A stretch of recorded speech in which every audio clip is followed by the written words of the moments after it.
Mirá bien esto. Estamos en el mercado OTC, ¿ok?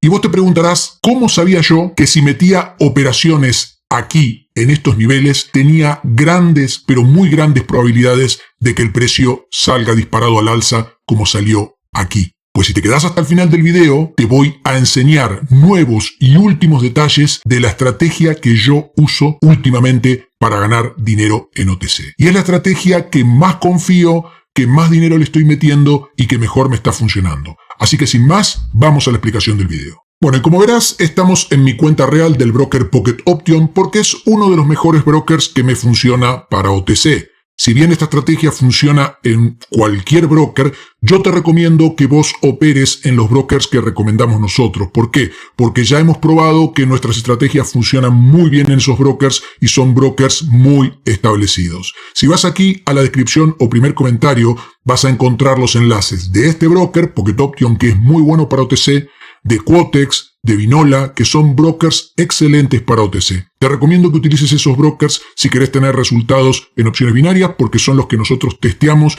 y es en los que mejor nos funcionan nuestras estrategias. En primer lugar, como sabés, partimos siempre de un time frame bastante grande, que es el time frame de H1, como ves aquí. Estas son velas normales y cada una de estas velas demora 1 hora en abrir y cerrarse. ¿Por qué utilizamos estos time frame grandes? Bueno, porque esa es una de las primeras claves si querés tener éxito en OTC. Son los time frames que más le cuesta al broker manipular e intervenir. Y sabés que en OTC eso es muy importante porque este mercado es un mercado creado por el broker.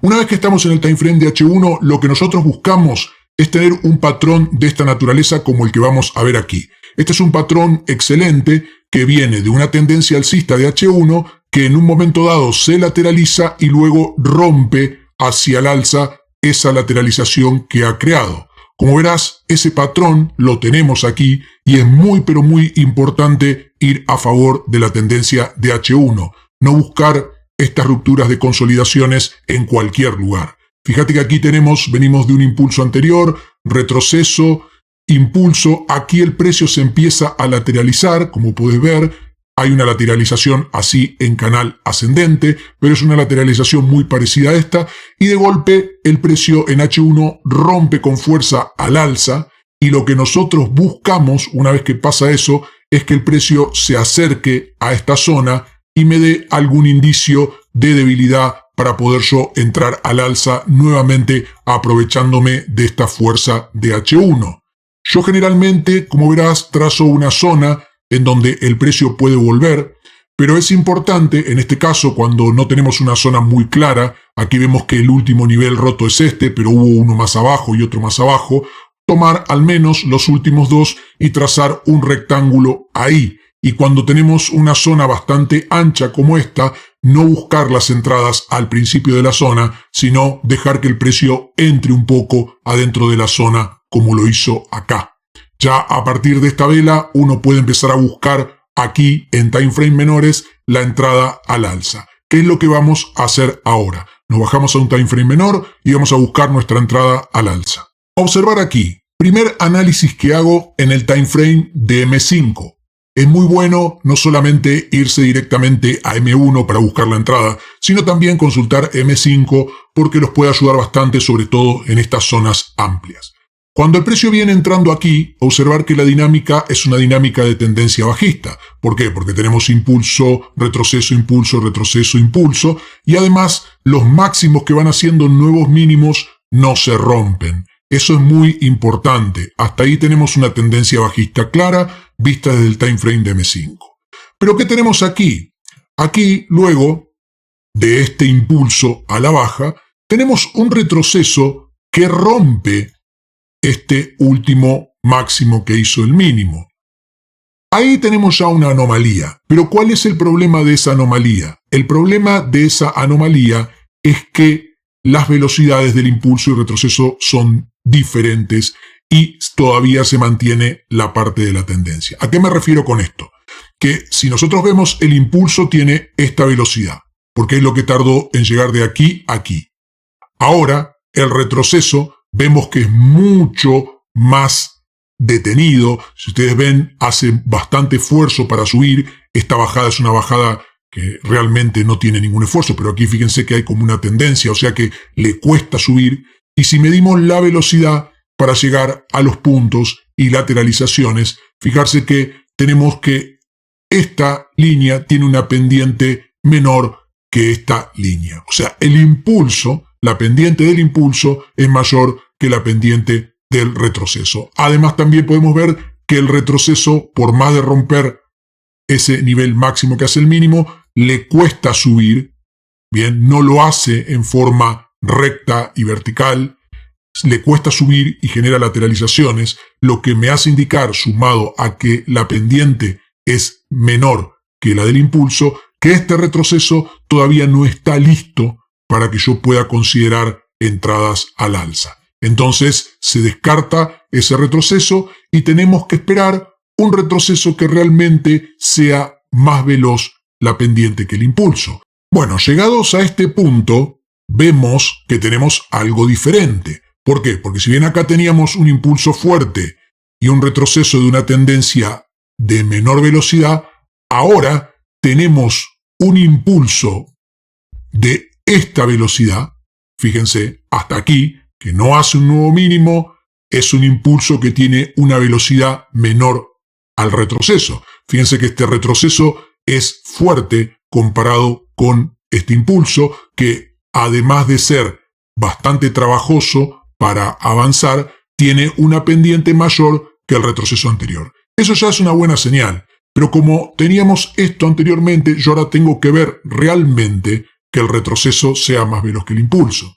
Entonces, si observamos ahora, tenemos un impulso de esta velocidad que no llega a ser un nuevo mínimo y tenemos un retroceso de esta velocidad. Comparemos este impulso versus este retroceso. Aquí se ve claramente que el retroceso es más fuerte que el impulso, es más veloz que el impulso. Entonces aquí ya podríamos tener un indicio de debilidad, porque los retrocesos ahora sí son más fuertes que los impulsos y el último impulso no alcanza a ser un nuevo mínimo. Entonces, esta es una buena posibilidad, pero todavía no podemos hacer la entrada, porque nosotros necesitamos que el impulso siguiente siga manteniendo esa sintonía, que realmente tengamos un impulso más lento que este retroceso violento. ¿Y qué es lo que nos pasa a continuación? Pues es que tenemos que volver a comenzar a analizar, porque si ustedes ven, este retroceso fue más fuerte que este impulso anterior, pero fíjense este impulso siguiente, de una velocidad casi igual al retroceso anterior. Hasta este punto estábamos listos para esperar un impulso lento, ahora tenemos que volver a analizar. ¿Por qué? Porque tenemos un impulso rápido, que hizo un nuevo mínimo. Entonces, podríamos no estar todavía en una debilidad importante para considerar una entrada. Pero observen ahora, ustedes ven que tuvimos este impulso que nos había asustado un poco porque es fuerte con respecto al retroceso anterior, casi igual, digamos, no digamos más fuerte, pero igual. Pero fíjense ahora, luego de este impulso, el retroceso que tenemos. Ahora sí vemos claramente que nuevamente el retroceso es más veloz que este último impulso. Entonces, de nuevo, estamos en una condición para esperar un movimiento debilitado, ¿ok? Y entrar al alza en los puntos que les voy a mencionar a continuación. Pero necesitamos que el impulso que venga nuevo de esta supuesta tendencia bajista que ya se está terminando sea débil con respecto al retroceso anterior.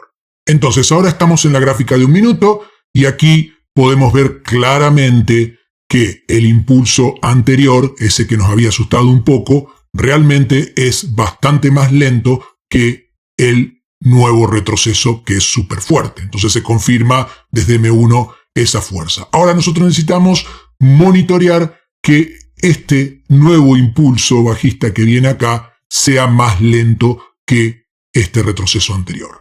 Y ya aquí observen claramente que lo podemos ver, porque podemos ver que este retroceso anterior es muy fuerte, con todas velas verdes sin parar, y este nuevo impulso, fíjense que ya empieza a tener dificultades para bajar, porque lo está haciendo en forma tendencial. Cada vez que baja una vela roja aparecen velas verdes. En este nuevo impulso débil bajista podemos empezar a hacer nuestras entradas. Ahora viene, ¿dónde podemos hacer las entradas? Yo hice una entrada muy temprana aquí mismo, que no es el lugar ideal, porque no es ni siquiera el 50% de este movimiento fuerte anterior. Les diría que una de las partes más convenientes es esperar al menos al 50% del impulso anterior y, si se me va en contra, poder hacer otro disparo por aquí abajo, ¿ok?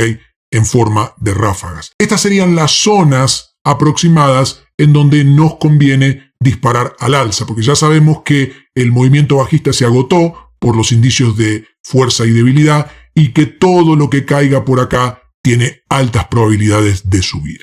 Entonces, ahora ustedes van a ver cómo yo abro la primera operación.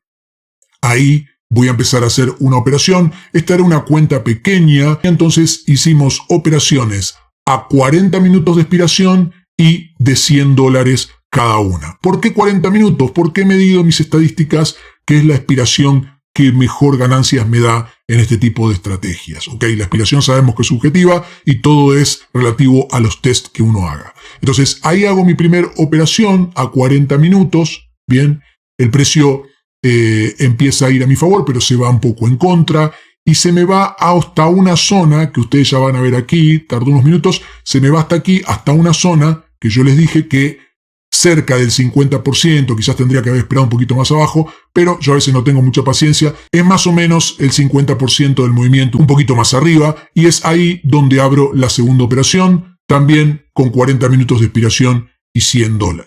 Luego el precio sigue hacia abajo y me da la oportunidad de entrar una vez más. Ahí es donde yo hago la tercera entrada. Fíjense, aquí tenemos las tres entradas. Una aquí, que es la entrada muy temprana, que no aconsejo. Otra aquí, casi en el 50%. Y otra aquí, casi en el 60%. Entonces, más o menos, tengo las entradas donde yo quería, que es la zona que, según mi hipótesis, el precio tiene posibilidades de irse con fuerza hacia arriba. Entonces, ahora vamos a ver cómo salieron las operaciones. Vamos a avanzar un poco el video hasta aquí. Y vamos a ver que al principio las tres operaciones se me van con mucha fuerza al alza y luego empieza a haber un retroceso fuerte. ¿Cómo uno sabe si esto va a pasar o no? No hay forma de saberlo. Yo elijo la expiración por backtest que hago, pero no tengo forma de saber si este precio se me va a venir en contra o no. En principio, el precio se me viene en contra, pero fíjense ustedes que realmente casi se me viene hasta la primera operación, pero realmente, como estamos en una muy buena zona ubicada en base a análisis de fuerza y debilidad, es muy probable que se siga respetando la fuerza de ese movimiento y se gana esta primera operación, como ves aquí. ¿Ok?